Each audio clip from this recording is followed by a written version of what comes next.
सुप्रभात बच्चों। ऑनलाइन कक्षा में आप सभी का स्वागत है। मैं मनोज साहू।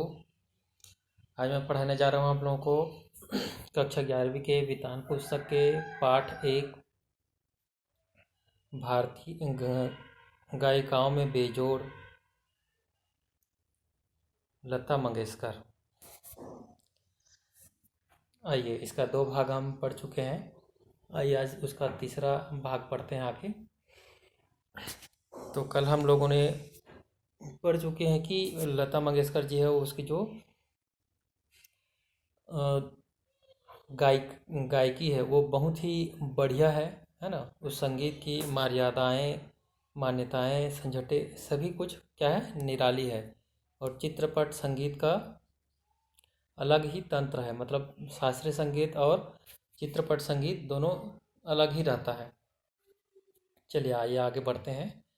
यहाँ नवनिर्मित की गुंजाइश, बहुत गुंजाइश है चित्रपट संगीत में। यहाँ नवनिर्मित की बहुत गुंजाइश है। जैसा शास्त्रीय राग दरबारी का चित्रपट संगीत दिग्दर्शकों ने उपयोग किया है, ठीक है।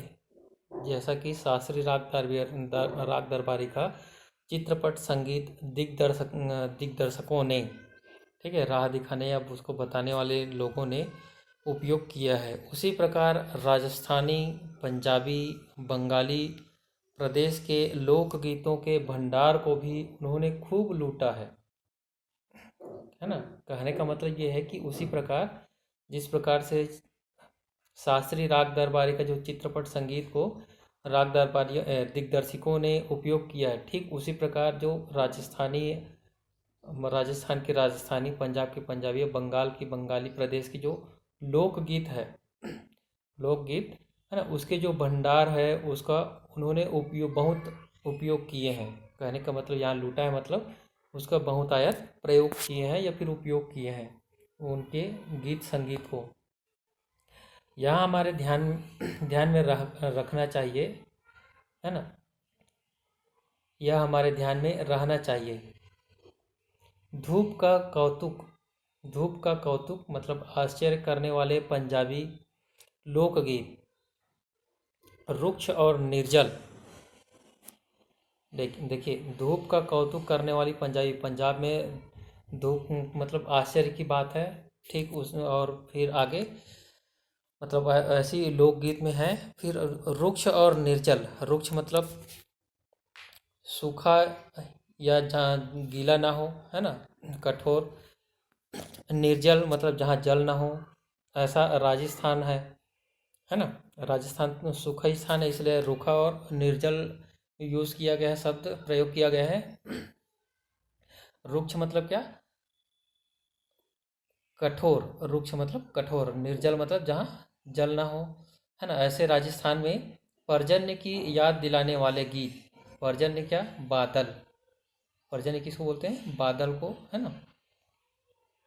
तो पर्जन्य की, बादल की याद दिलाने वाले गीत, पहाड़ों की घाटियों, खोरों में प्रतिध्वनित होने वाले पहाड़ी गीत, ठीक है। पहाड़ों की घाटियों में, है ना, और खोरों में मतलब घर के बाहर, ये प्रतिध्वनित मतलब सुनाई देने वाले पहाड़ी गीत। ऋतु चक्र समझाने वाले और खेती के विविध कामों का हिसाब लेने वाले। ऋतु चक्र, जो जितने भी हमारे देश में ऋतुएं हैं, शरद ऋतु, वर्षा ऋतु, ग्रीष्म ऋतु, इस तरह के, है ना। तो ये सभी ऋतुओं का जो चक्र है, जो साइकिल है ना, उसको समझाने वाले और खेती के विविध मतलब नाना प्रकार के कामों का हिसाब लेने वाले कृषि गीत, है ना।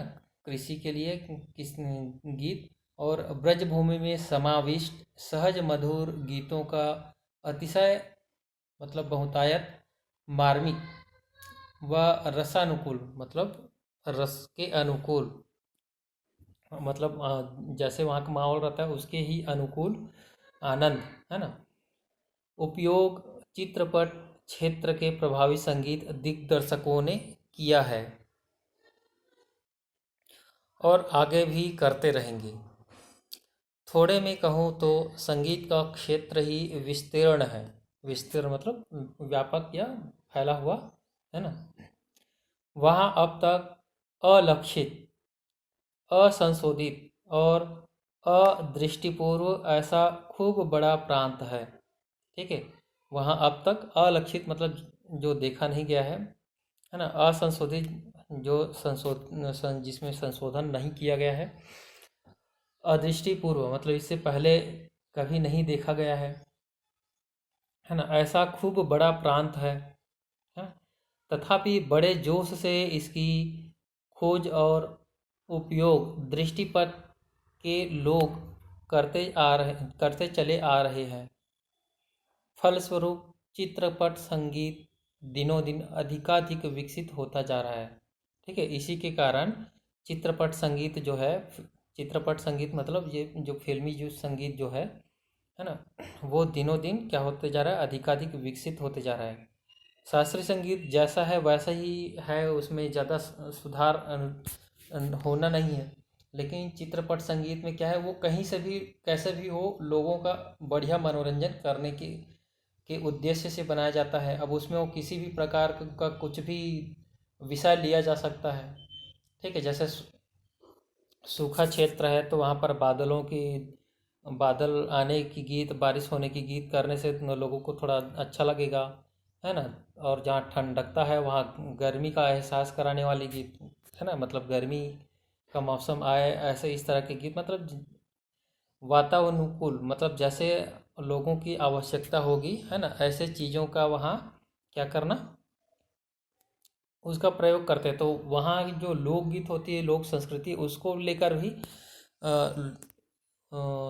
चित्रपट संगीत को प्रयोग किया जाता है ना। इसलिए इसका दिनों दिन और क्या होता जा रहा है, अधिक से अधिक विकसित होता जा रहा है। ऐसे इस चित्रपट संगीत क्षेत्र की लता अनभिषिक्त साम्राज्ञी है। ठीक है। ऐसे जो चित्रपट संगीत है, फिल्मी जो संगीत है, उसके क्षेत्र में लता जो है क्या है, अनभिषिक्त, जिसका अभिषेक नहीं किया गया हो। ठीक है। अभिषिक्त मतलब अभिषेक किया गया हो, तो अनभिषिक्त मतलब उसका उल्टा हो जाएगा, जिसका अभिषेक नहीं किया गया हो, है ना। तो ऐसे इस क्षेत्र में, ठीक है, फिल्म संगीत, चित्रपट संगीत या फिल्मी संगीत के क्षेत्र में लता जो है बिना अभिषेक किए हुए साम्राज्ञी है। ठीक है। सम्राट का उल्टा साम्राज्ञी।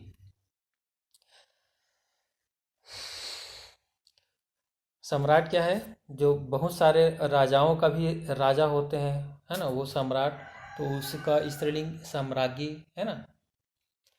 और भी कई गायक गायिकाएं हैं, और भी कई गायक गायिकाएं हैं, है ना। पर लता की लोकप्रियता इन सभी से कहीं अधिक है।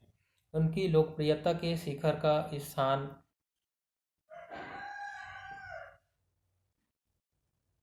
अचल है। बीते अनेक वर्षों से वह गाती आ रही है, और फिर भी उसकी लोकप्रियता अबाधित है। लगभग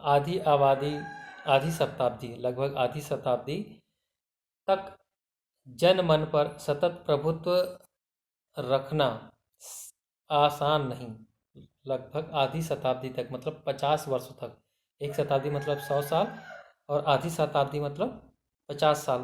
तो 50 साल तक जनमन तक मतलब लोगों के जनमानस में, ठीक है, लोगों के मन पर सतत मतलब निरंतर प्रभुत्व रखना, मतलब उस पर शासन करना, है ना। यहाँ पर शासन करना कहने का मतलब कि मन में प्रभाव रूप से रहना, है ना। जैसे कि हम अभी भी लता मंगेशकर की जो गीत संगीत है उसको अभी भी हम गाते गुनगुनाते हैं, है ना। तो ज़्यादा क्या कहूँ, एक राग भी हमेशा टिका नहीं रहता।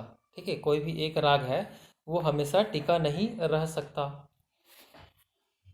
भारत के कोने कोने में लता का गाना जा पहुँचे।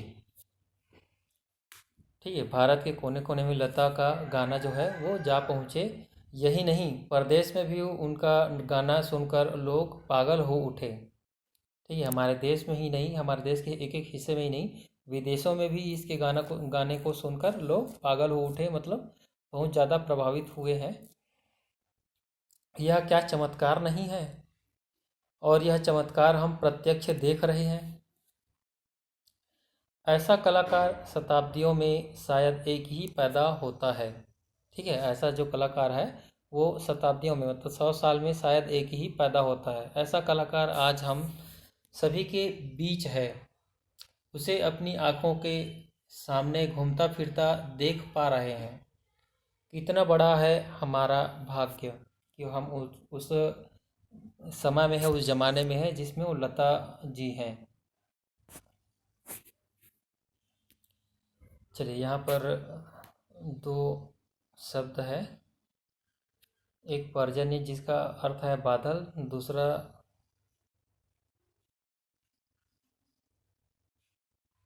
दूसरा कहाँ है, हाँ, अनभिषिक्त। अनभिषिक्त मतलब बेताज। ठीक है, मतलब जिसका अभिषेक नहीं किया गया हो, बोला था वही है ये बेताज, है ना, बिना ताज के, बिना मुकुट के, है ना। चलिए, तो ये पार्ट भी हमारा हो गया समाप्त। अगला हम अगले क्लास में नया चैप्टर शुरू करेंगे, नया पार्ट शुरू करेंगे।